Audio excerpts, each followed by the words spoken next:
Hello and welcome to an wrap-up episode of Garage Guys Sports.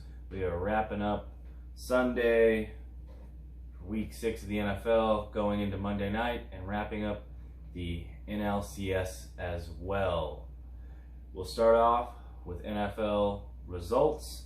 First game I have for you is Houston and Tennessee. Tennessee takes it in overtime. Derrick Henry was a man amongst boys, just as Ben Burnside said he would be. Tennessee takes it 42-36. Incredible game for Derrick Henry, incredible game for the Titans. They remain undefeated and stay on top of the AFC South. They will be a force to be reckoned with this year in the NFL and to come for the rest of the way. Next, we have Indianapolis at home against the Cincinnati Bengals. Cincinnati went up early, 21-0. Phillip Rivers and the Colts stayed true to who they were, though, and ended up pulling this one out 31-27. Incredible game by Indianapolis. They will be a thorn in Tennessee's side, but I cannot see them taking this division away from the Titans as of right now. Next game, we have Atlanta getting their first win against the Minnesota Vikings. They put up a 40 spot against Minnesota, and Minnesota puts up 23. Not enough to take it. 17-point win. Good first win for the Falcons. Matt Ryan looked good. Julio Jones looked even better. They keep this going. Who knows? Maybe they'll get to 500. We'll see. Next game we have a surprise. Denver beats New England 18-12 behind a strong performance behind Drew Lock and Phillip Lindsay. Defense played very well in New England against Cam Newton. Cam did not look very sharp today. The offense as a whole for New England did not look very sharp. We'll see how good they are going forward. Under 500 right now. We'll see how it goes for them. Next, we have the closest game of the day. The Washington football team squared off against the New York Giants, with the New York Giants taking this one by a score of 20-19. Daniel Jones's legs being the difference. He is sneaky good on the ground, as I alluded to yesterday, and that was the difference in the game. A giant run by Daniel Jones. Washington needs to figure out who they are going forward. You see flashes from Kyle Allen. Saw the same thing last year in Carolina. We'll see if he can develop into a better quarterback. I don't think he's the long-term answer there in Washington. We'll see if Ron Rivera can figure it out. Next, we have Baltimore and Philadelphia. Baltimore takes it by a score of 30-28. Philly held them close. Lamar Jackson and his legs were too much for the Philadelphia Eagles. Baltimore, great regular season team. Once again, I think they need to start kind of stringing some of these wins together against more dominant opponents to really seem like Super Bowl favorites to a lot of people. Next, we have Cleveland and Pittsburgh. Cleveland wipes the floor with the Browns, 38-7. Big Ben looked great today. Chase Claypool, the rookie from Notre Dame, is just setting the league ablaze right now. He might be one of the best wide receivers in the NFL. Definitely probably top 10. Next, we got Chicago and Carolina. This one was a turnover fest. Chicago hangs on and takes it. Pretty messy football game. Carolina seemed to be getting yards at will for a while, but hats off to Chicago. They held them out of the end zone. The score is a little bit too high to call a defensive battle, but that's pretty much what it was. Defenses trading turnovers, going back and forth, getting timely sacks. I predicted Chicago winning this game just because, they're 5-1. They're on top of the NFC North right now. They're a pretty good football team. I don't know if I'm quite ready to call them NFC favorites, but they're surprising. They actually look pretty good. Which brings me to another NFC North team that will not be a thorn in anybody's side, the Detroit Lions. They win today, though, by a score of 34-16 over the Jacksonville Jaguars. The Jaguars just need to figure out what they're doing. I think the first game that went against Indianapolis got everybody excited, got everybody looking at Gardner Minshew and saying, oh man, maybe this guy's the guy of the future. Now I think this string of losses is kind of like, okay guys, let's be realistic. We like Minshew. I don't think he's the guy that's going to lead us to the promised land. They don't want to make the same mistake as Blake Bortles, where they put all their eggs in that basket and missed out on some guys that could have really changed the face of that franchise. So Jacksonville needs to figure out who they are. Detroit, they'll get a win here or there. I really think that they might move on from Matt Stafford this offseason, or they're definitely going to draft a quarterback to sit behind him for a year or two and then let him go or have him retire. But we'll see. Two intriguing storylines definitely for both these teams come this offseason.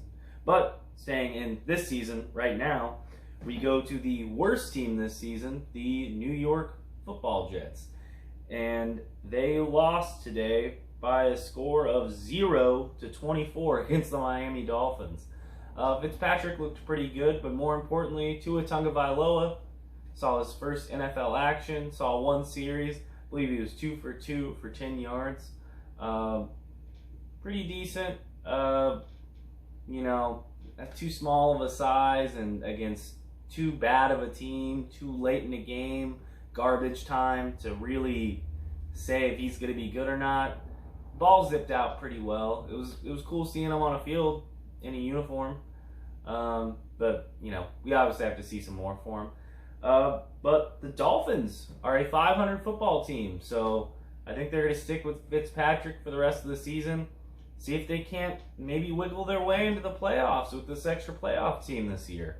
We'll see. That'll be intriguing down the line for sure. Actually, and if Buffalo, they have a tough game against Kansas City. If they lose this week, I mean, Miami's only a game behind for the division lead. So look out for the Miami Dolphins. Then we have America's Game of the Week, which turned out to be America's blowout of the week and biggest letdown for me personally, and probably a lot of you. Green Bay loses to Tampa Bay by a score of 10-38. Aaron Rodgers went the whole season without throwing an interception, and then on 2 consecutive possessions threw a pick 6 and then an interception, which led to a touchdown. So Tampa Bay's defense really got them this win, really got that lead against Aaron Rodgers early, to where they forced them into passing downs. It seemed like every single down, and those linebackers and defensive line just feasted, knowing that Aaron Rodgers had to throw for the Packers to have a chance. So the Packers, as we saw today, are the kind of football team that, if they're down, I don't think it's like the Packers of old, where if they're down, Aaron Rodgers is going to start winging it. He's older. I don't know if that offensive line can hold up. I think if the Packers get down, we saw today, Aaron Rodgers is going to get a lot of pressure in his face, and he has a couple playmakers, but I don't think enough guys to get open in those situations for him to really take advantage of it like he has in the past. So definitely pretty concerning game for Green Bay. I know it's just one game and it's one loss for them, but definitely pretty concerning moving forward. Then we have Sunday Night Football. The Los Angeles Rams facing off against the San Francisco 49ers. San Francisco pulls it out by a score of 24-16. Some costly interceptions and turnovers in the red zone for the Rams lead San Francisco to victory. They looked a lot more like San Francisco of last season this week, which is good for them. They just have to do it consistently. And the Rams are pretty inconsistent. They'll have some games where they look very good, and some games like tonight where they look not so hot. They kind of remind me of the 9-7 Rams last year. A good team, but not great. We'll see if they can turn the ship around and make themselves a great team before postseason. So once again, tomorrow we have Monday Night Football. Kansas City facing off against Buffalo, and Arizona facing off against Dallas, and we will recap you that action tomorrow. Today in baseball news, the Los Angeles Dodgers win in Game 7, 4-3 against the Atlanta Braves, advancing to the 2020 World Series, facing off against the Tampa Bay Rays. I'm not gonna lie, I was pretty disappointed. I've been following this Atlanta team a lot this year. I really thought they had a shot, and they did have a shot. They were up 3-1 to advancing to the World Series, and just couldn't get it done. The Dodgers got timely hits. Hats off to them. Kike Hernandez with a big home run, as well as Cody Bellinger in the bottom half of the 7th to take the lead and ultimately take the game. Urias looked great in relief. I think that's a good spot for him. Just pitching in relief, honestly. Great team win. Mookie, some great defensive plays. The Dodgers, I think, and it pains me to say, are my favorite to win the World Series right now against the Tampa Bay Rays. I'm going to go, I don't really even think it's going to be that close. I'm going to go Dodgers in 5. I'm going to say the Dodgers take it in 5 games. I'll say it right now, on air, on the show. Dodgers in 5. Thank you guys so much for listening. I know I kind of blew through this today. Try to give as much insight as I can. Make this a little bit more fun. But it's been pretty tough work week for me. And yeah, just not great on picks this week in college football or professional. Luckily, I'm still 4 games ahead of Ben. We'll see how that is after Monday Night Football tomorrow. But thank you guys for listening. And once again, if you're in San Francisco, California, stop at 3625 Balboa Street at Hockey Haven. It's the bar to be if you like sports and you like a good atmosphere. If you go, tell them the Garage Guy sent you. And you have a good night, guys.